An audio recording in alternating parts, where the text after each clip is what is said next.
नमस्कार प्रिय दर्शकों, आज के इस कार्यक्रम में हम चर्चा करने जा रहे हैं मकर राशि वाले जातकों के लिए सितंबर का महीना कैसा रहने वाला है।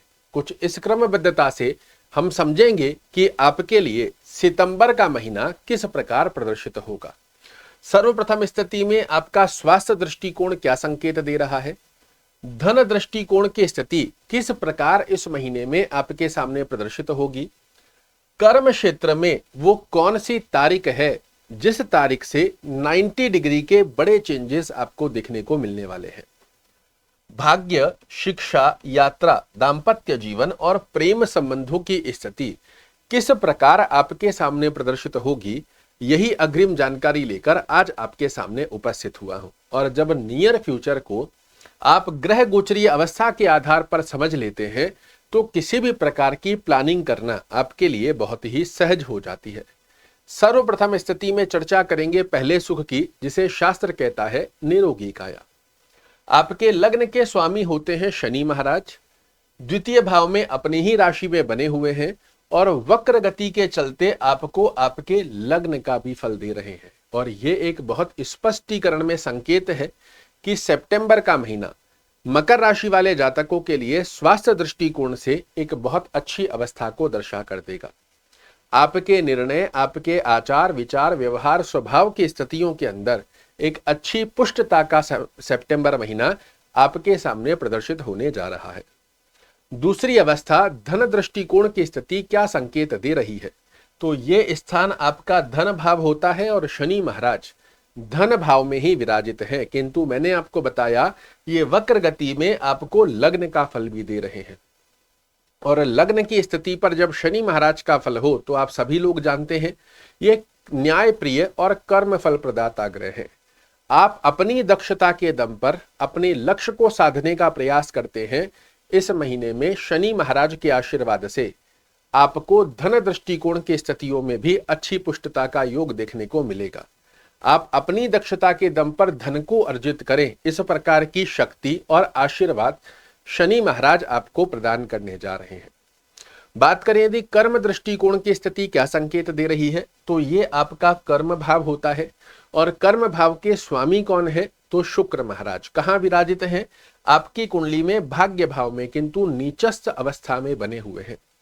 कब ये अपने घर में आ जाएंगे, तो यहां आप देखिए 18 सितंबर को शुक्र महाराज अपने ही घर में आकर मालव्य महापुरुष राजयोग का निर्माण करेंगे। 1 सितंबर से लेकर 18 सितंबर तक की स्थिति में हो सकता है आपके कार्यों में रुकावटें देखने को मिले, आपके बॉस कलीग लेग पुलिंग करते हुए पाए जाए, मेहनत आप जो कर रहे हैं उसके रिजल्ट की स्थिति के योग आपके पक्ष में ना बन पाए। किंतु 18 सितंबर के पश्चात बाकी बचे हुए दिनों में 90 डिग्री का चेंजेस आप अपने जीवन में निश्चित रूप से देखने वाले हैं। और यही एक माध्यम है जिसके द्वारा आप समझ सकते हैं कि मेरे कार्यों में रुकावटें क्यों आ रही है और कब से इनके अंदर अच्छा इंप्रूवमेंट देखने को मिलेगा। तो 18 सितंबर तक आपको प्रयास करना है अपने बॉस कलीग इनसे उलझने से बचें।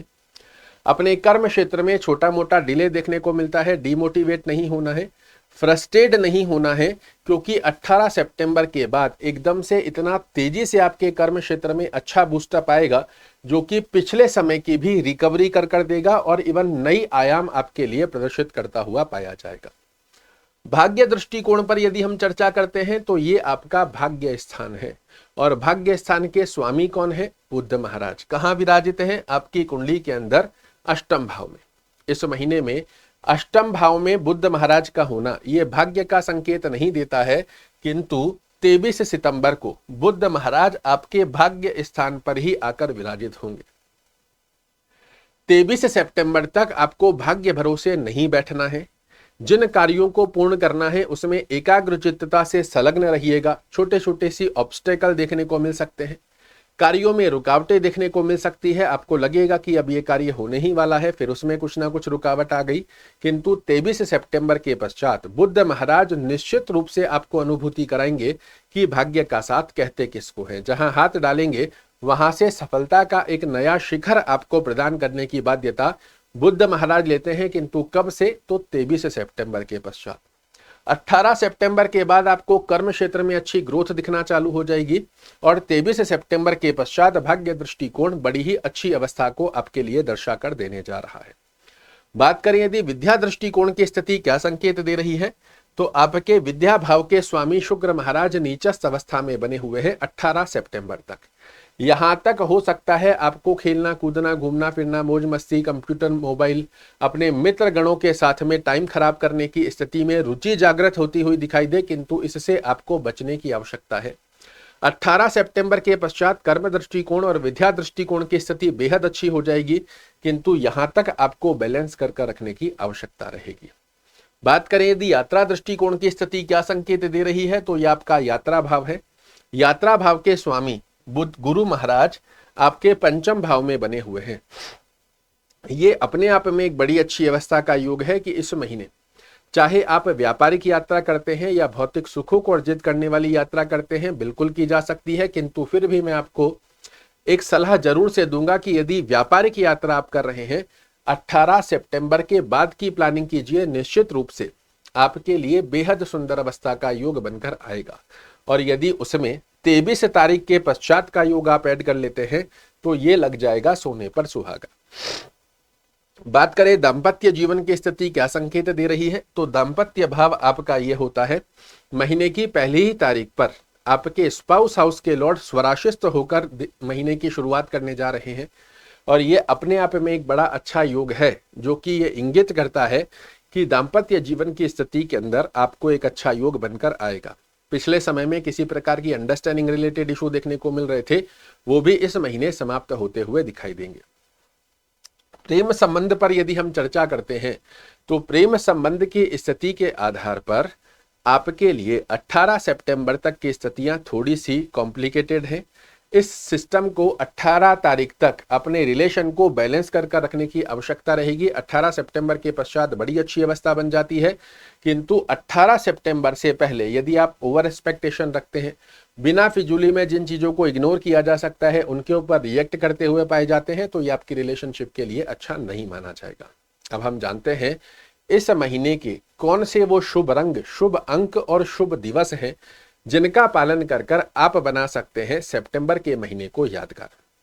पहली अवस्था में यदि हम चर्चा करते हैं तो शुभ दिवस की अगर हम बात करें तो कोई भी बड़ा कार्य जो आपको आर्थिक दृष्टिकोण से प्रभावित कर सकता है, प्रयास कीजिए महीने के सभी शनिवार को आप कोई भी बड़ा कार्य करें, बड़े अच्छे लाभ निकल कर आएंगे।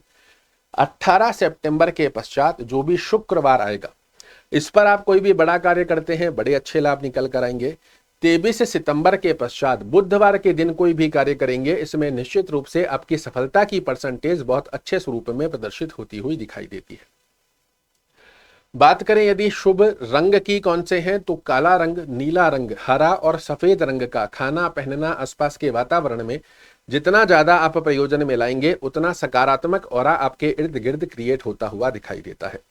शुभ अंक की यदि हम चर्चा करते हैं तो 2, 6 और 7 इनको सिंगल डिजिट में या टोटल के मूलांक में किसी भी प्रकार से आप प्रयोजन में लाएंगे, ये नंबर बन जाते हैं आपके लिए लकी चार्म। ब्रह्म की बारे में यदि हम चर्चा करते हैं तो आपके ऊपर शनि की 7.5 का अंतिम चरण भी चल रहा है और इस महीने प्रारंभिक अवस्था में शनि महाराज आपको बहुत अच्छे सपोर्ट करते हुए दिखाई देंगे। तो शनि चालीसा का पाठ करना, ओम शन शनैश्चराय नमः का जाप करना निश्चित रूप से आपके व्यक्तित्व, आचार, विचार, व्यवहार, स्वभाव की स्थितियों में पुष्टता लाएगा और धन से संबंधित रुके हुए कार्यों को पूर्ण रूप से आपके पक्ष में बनाता है। आशा करता हूं मेरे द्वारा दी गई ये जानकारी आपको पसंद आएगी। कल फिर से एक नई जानकारी लेकर आपके सामने उपस्थित होऊंगा। तब तक के लिए नमस्कार।